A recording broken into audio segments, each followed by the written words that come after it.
The news had been screaming it for weeks, each broadcast more frantic than the last, of the impending doom. Not just an asteroid, but a colossal rock named Apophis, ironically after the Egyptian god of chaos, had shifted its trajectory. What was once a distant blip, a theoretical threat wheeled out for sensational documentaries, had become an inescapable, terrifying reality.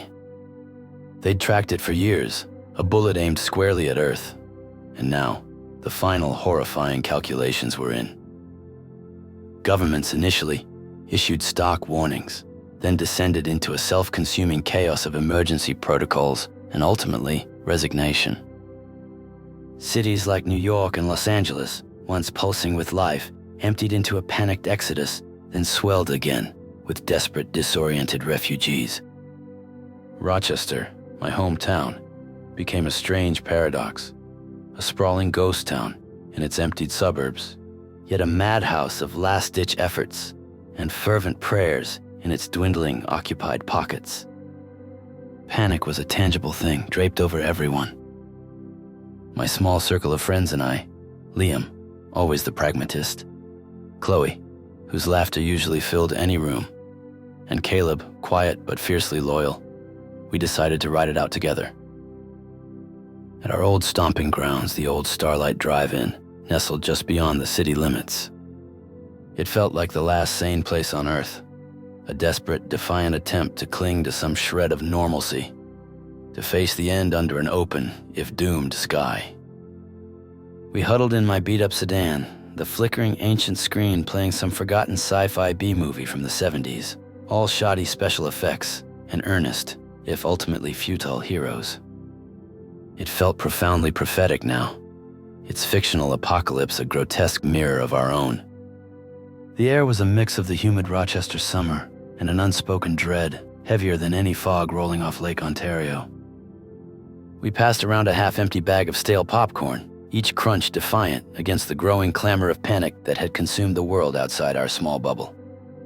No one was talking much. What was there to say when the clock was ticking down to zero for humanity? We just watched the cheesy flick, waiting for the real show, the one in the sky, to prepare for its final, devastating act. Then the countdown began. Not from the movie's soundtrack, but from a breathless, terrified voice on my car radio. 10, 9, 8. Each number was a hammer blow. The static-laced voice faltered, then cut out entirely. And the sky above us began to glow, not with the gentle hues of a sunset, but with an eerie, rapidly intensifying light.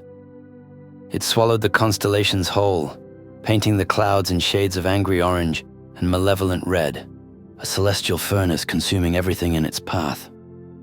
We just sat there, transfixed, as the light intensified, the roar growing louder than any movie sound system could ever produce.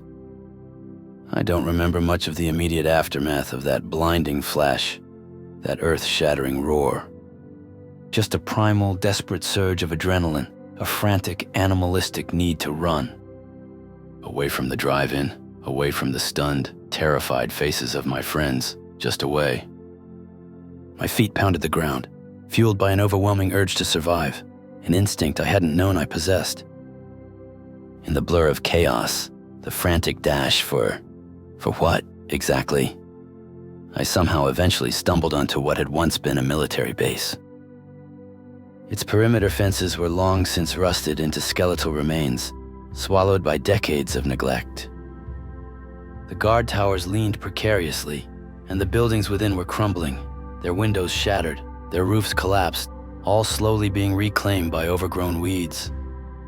But deep inside, past the decaying barracks and the weed-choked parade grounds, tucked away beneath layers of neglect and forgotten history, I found it. A bunker. A sealed underground sanctuary, miraculously intact and seemingly forgotten by the world that was now tearing itself apart above. I don't know how I got its massive reinforced steel door open. Perhaps it was never truly locked, only jammed by time, or maybe sheer terror lent me superhuman strength.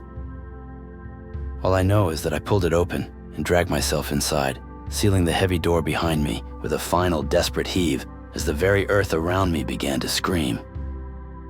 I rode out the cataclysm in that dark, cramped concrete space, the ground trembling violently. It was like being trapped inside a giant drum, being beaten by a cosmic hammer.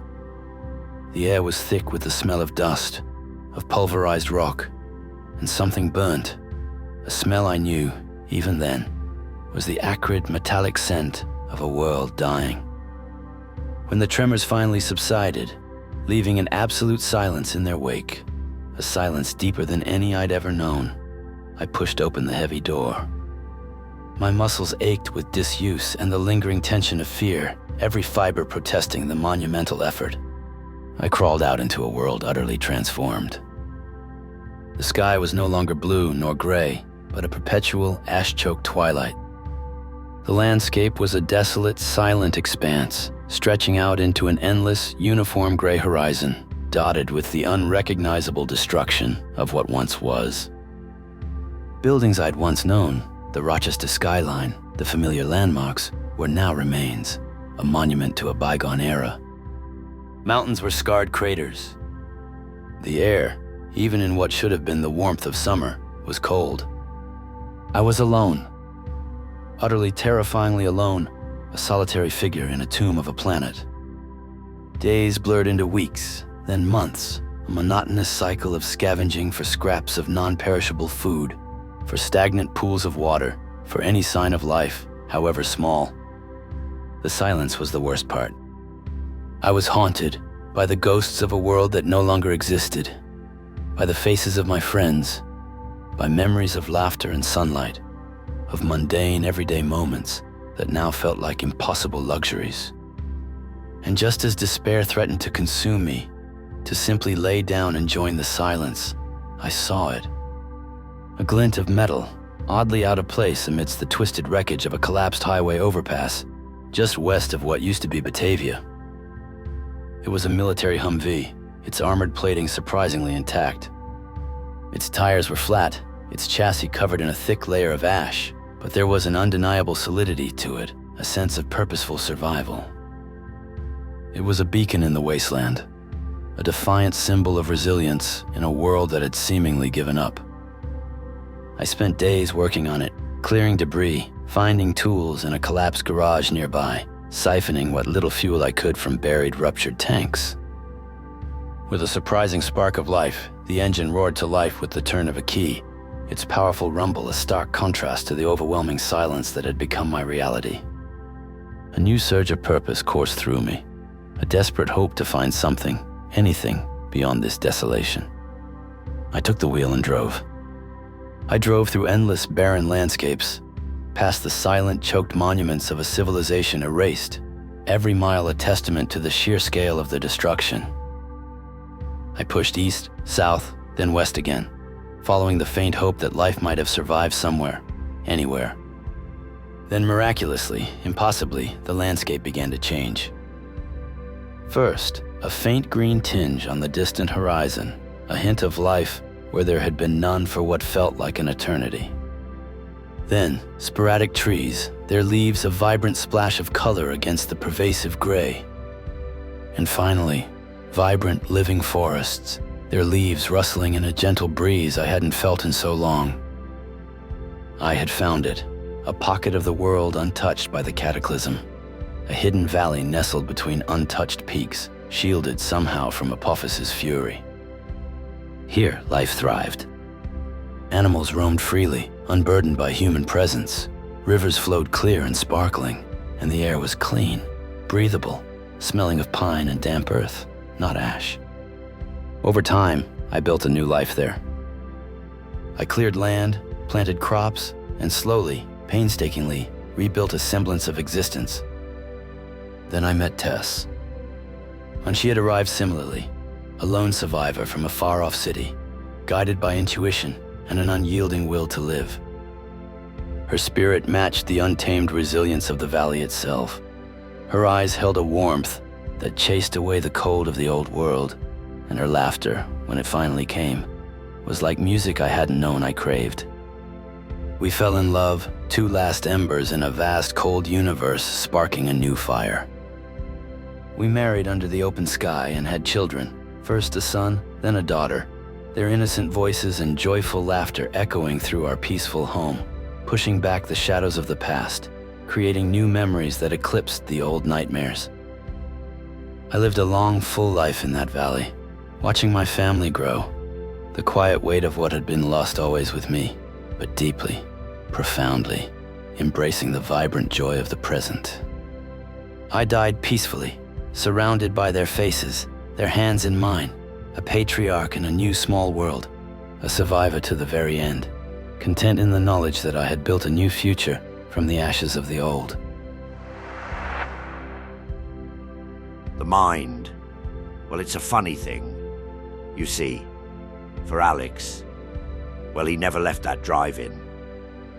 For as the asteroid, Apophis, a blazing inferno of rock and fire, descended upon Earth that fateful night, and as the air ignited and the ground tore itself apart under the unimaginable impact, Alex's brain, in its final agonizing nanoseconds before total obliteration, fired with a desperate, all-consuming surge of electrical energy.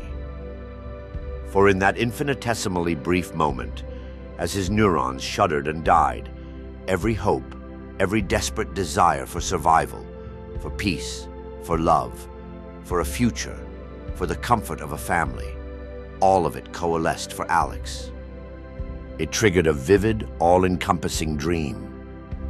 Every breath he took in the musty air of the underground bunker, every mile he drove in the powerful Humvee across the barren landscape, every tender moment shared with Tess, every innocent laugh with his children, every peaceful night in his new home, the smell of fresh earth and clean air, it in fact was all just a magnificent, heartbreaking illusion.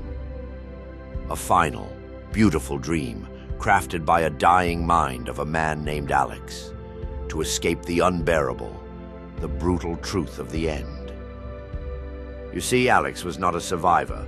He was, well, a victim, just like Liam, Chloe, Caleb, and everyone else at the Starlight Drive-In, just like every single soul on Earth. And for Alex's long life, filled with hope and love and family, well, it was merely the last fleeting flicker of consciousness before the darkness claimed him and everything. When the asteroid hit, in that instant, everything was gone. There was no valley, no Humvee, no Tess, no children. Only the final silent flash of oblivion.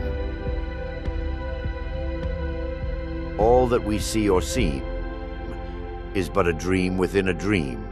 Edgar Allan Poe.